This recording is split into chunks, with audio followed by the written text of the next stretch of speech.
Vice President JD Vance's visit to Israel marks a critical escalation of the Trump administration's involvement in sustaining the fragile ceasefire in Gaza and pushing for the implementation of the peace deal's most challenging provisions. His presence, alongside envoys Steve Witkoff and Jared Kushner, signifies a concerted effort to translate the recent hostage-prisoner exchange truce into a lasting political arrangement as the initial phase of the agreement falters. Summary and analysis. Vance's visit is centered on moving into Phase 2 of the U.S.-brokered 20-point peace plan. The first phase successfully secured the release of the remaining live hostages and a prisoner swap, in exchange for Israel's partial withdrawal to a yellow line inside Gaza. However, the truce has been immediately strained by accusations of violations from both sides, renewed Israeli strikes, and the delayed return of bodies of deceased Israeli captives by Hamas. Analysis. The delegation's arrival acts as a firebreak against the complete collapse of the truce. By sending the Vice President, the White House is using its highest-ranking political messenger to signal to Prime Minister Benjamin Netanyahu's government that the United States is deeply committed to the plan's long-term success.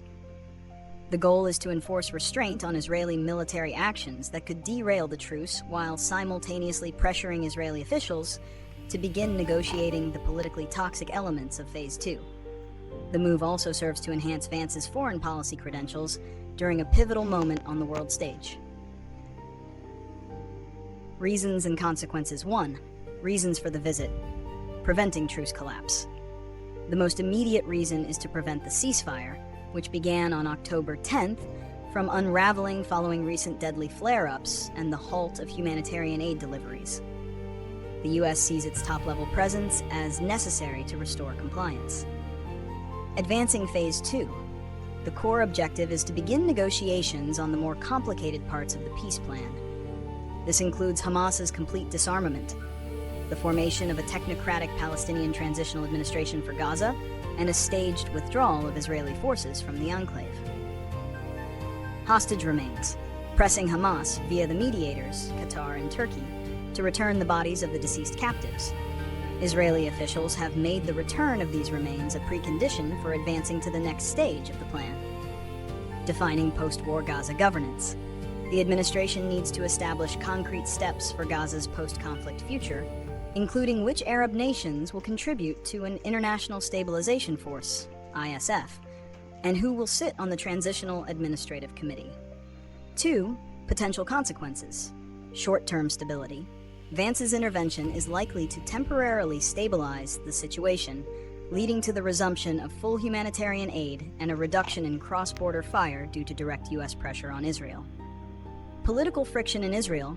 The push for Phase 2, particularly the call for Israeli withdrawal and reliance on an international force, risks creating significant political friction between the U.S. and the hardline members of Netanyahu's cabinet, who oppose a quick withdrawal or any plan not controlled by Israel.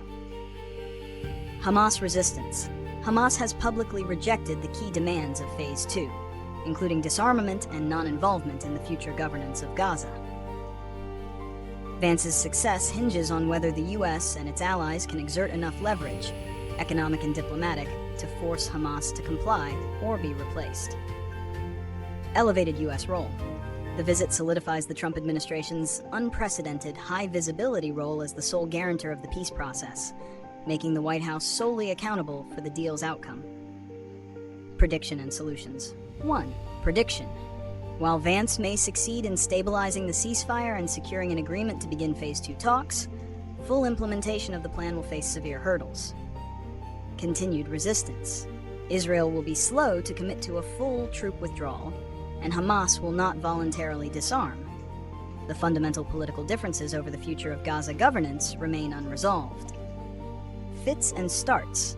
As Vance himself predicted, the truce will be marked by intermittent violence. The disarmament element will be the most difficult and most likely to cause a renewed, intense military operation. Protracted negotiations. The process of assembling the multinational ISF and the technocratic committee will take far longer than anticipated, requiring a sustained, difficult diplomatic engagement well into the following year. Number 2. Solutions for success. For Vance and the administration to achieve a sustainable peace, the following solutions are crucial. Establish a clear timeline with consequences. The U.S. must set clear, verifiable benchmarks for Hamas, e.g. body return, infrastructure handover, and for Israel, e.g. withdrawal stages, aid flow. Failure to meet these benchmarks must trigger defined consequences, such as sanctions or a halt in U.S. aid. Engage regional partners decisively. Vance must secure firm, public, and substantial troop and funding commitments from Gulf Arab states for the International Stabilization Force and the reconstruction of Gaza. These regional players must have a sense of ownership over the post-conflict security arrangements. Focus on humanitarian relief. Massive, unimpeded humanitarian aid must flow into Gaza immediately to build popular support for the truce among the Palestinian population, thereby undermining Hamas's argument that they are the sole source of support. Empower the technocrats. The U.S. must actively shield and empower the proposed apolitical Palestinian Committee, ensuring they have the technical and financial backing necessary to function, free from interference by either Hamas or the Palestinian Authority. Vance's mission is more than a diplomatic visit. It is an effort to solidify the most significant U.S.-brokered peace initiative in the region in decades. Its success hinges not just on the initial agreement, but on the capacity for sustained, forceful political will to navigate the treacherous path of demilitarization and political transition.